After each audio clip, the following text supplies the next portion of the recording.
il primo, scusate il gioco di parole, ospite di giornata, Luca Cilli. Luca, ben ritrovato su Radio Rossonera. Ciao ragazzi, buon pomeriggio, grazie per l'invito. Luca, grazie a te per essere qui. È un Milan che chiude la tournée negli Stati Uniti, la chiude con 3 sconfitte di fatto contro Real Madrid, Juventus ai rigori e Barcellona, però con 8 giocatori nuovi dopo l'addio di Sandro Tonali e aggiungo io anche di Ante Rebic in tutto ciò, che è andato al Besiktas. È stata un'estate in cui il Milan nel bene e nel male è stato protagonista. E sarà protagonista ancora perché l'intenzione del club è quella di rinforzare ulteriormente la squadra.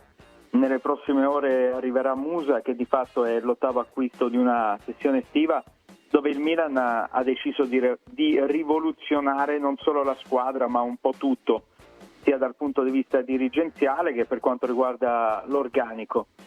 Sicuramente la tournée americana, al di là dei risultati, ha fatto vedere qualcosa di interessante. Il Milan è una delle squadre più intriganti in vista della prossima stagione, che sicuramente merita attenzione. Il fatto di aver cambiato tanto può rappresentare un vantaggio, magari inizialmente anche uno svantaggio, perché è chiaro che chi cambia tanto ha bisogno di un tempo diverso rispetto a chi invece parte in maniera consolidata. Però è un Milan che piace, che ha un'idea precisa di calcio, del calcio che vuol fare. È molto affascinante il 4-3-3, sono molto interessanti i calciatori che il Milan ha acquistato e io credo che al di là dei risultati nelle 3 partite giocate e perse durante la tournée americana, poi il calcio d'estate lascia sempre il tempo che trova. Dal mio modesto punto di vista i risultati positivi e negativi non devono essere presi in considerazione più di tanto. Ciò che deve essere preso in considerazione invece è il fatto che sta nascendo una squadra davvero interessante anche come proposta di calcio, al di là poi dei singoli calciatori.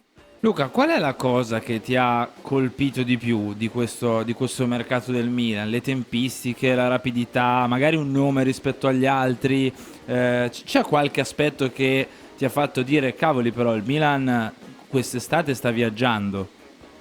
La capacità di aver scelto i calciatori funzionali al tipo di calcio che intende proporre il Milan di Pioli, e mi ha sorpreso positivamente la tempistica e soprattutto il fatto di aver centrato tutti gli obiettivi che il Milan si era prefissato, che è una delle cose più complicate per chi fa mercato, perché la concorrenza è tanta, perché non è semplice sempre far quadrare i conti, perché magari non è semplice convincere il singolo calciatore, e invece il Milan è stato perfetto come tempistiche, come capacità di spesa, come rapporto qualità-prezzo per i calciatori che è riuscito ad acquistare.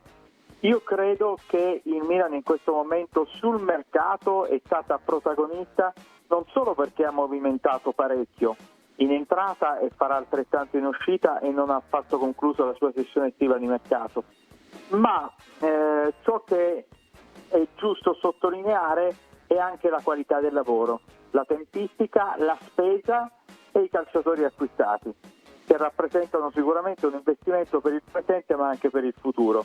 È un Milan che ha deciso di cambiare tanto, come ho detto in precedenza, chiaramente comporta qualche rischio, però per iniziare un nuovo ciclo credo che sia giusto e doveroso andare a ritoccare tanti aspetti un po' in tutti i ruoli. Luca, hai detto già un paio di volte un Milan che non si fermerà e non si ferma sul mercato.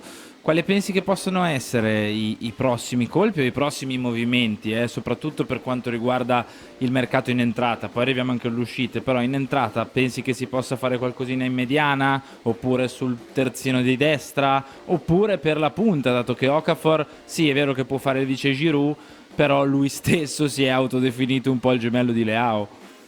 Io credo che dobbiamo però in questo momento storico della sessione estiva di mercato prendere in considerazione soprattutto le uscite, perché con i nuovi acquisti la rosa del Milan diventa extra large, è diventata extra large soprattutto in alcuni ruoli, e le partenze sono propedeutiche poi ai nuovi arrivi. Quindi è chiaro che adesso il Milan si sta concentrando anche sul fronte cessioni, è andato via Rebic, andrà via Messias, c'è qualche proposta per Caldara, probabilmente nel corso di questa settimana arriveranno proposte per Orighi, Saelemaekers. Ci sono dei calciatori che giustamente non rientrano nelle rotazioni di Pioli e pesano anche parecchio a bilancio a livello di ingaggio, quindi serve anche sfoltire l'organico. Poi il Milan qualcos'altro farà, strada facendo, senza fretta, con calma, andando a puntellare un po' l'organico. Ad esempio tu hai parlato della fascia destra difensiva, Sì. il Milan anche a sinistra cerca qualcosa, cerca un'alternativa a Teo Hernandez, possibilmente italiana, anche per questioni di liste. Vedremo quello che sarà il futuro di Florenzi, ad esempio. Non è da escludere anche l'innesto di un altro centrale, visto che è partito Gabbia, Kier magari è anche avanti con l'età, fisicamente è reduce anche da un infortunio. Il Milan deve giocare tante partite, quindi anche come centrale difensivo non è da escludere che la dirigenza possa pensare ad un profilo del genere. A centrocampo non credo, perché il Milan sta bene in questo momento in mediana, a meno che non dovesse uscire qualcuno. In attacco non è da escludere che possa arrivare anche una punta centrale, a maggior ragione se dovesse andare via Colombo, che in questo momento per Pioli è la prima alternativa di Giroud, ma su Colombo ci sono tante squadre che gli possono garantire anche una certa continuità. Certo il Milan fa delle riflessioni su questo giocatore, perché comunque anche per le liste Champions è sicuramente utile, perché è italiano, perché è cresciuto nel vivaio e anche per questo fa comodo, non solo da un punto di vista tecnico.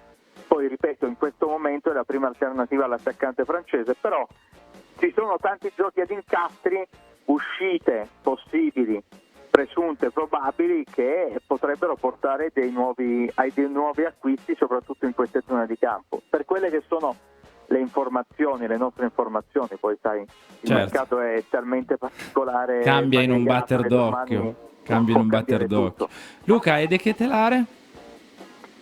Io credo che lui ha bisogno di fiducia e soprattutto di un modulo tattico che possa permettergli di esprimersi al meglio. Il cambio modulo, il 4-3-3, sicuramente non aiuta. Per me resta un grande calciatore. Mi rendo conto che purtroppo il primo anno non è stato positivo e magari sarebbe stato interessante vederlo in un secondo anno, però questo non è il modulo più adatto a lui, il 4-3-3. Anche se Pioli lo ha visto molto bene nella tournée americana e lo sta vedendo molto bene. È chiaro che però per caratteristiche tecniche diventa difficile da collocare, a meno che lo stesso giocatore non decida di sacrificarsi in una posizione di campo non sua.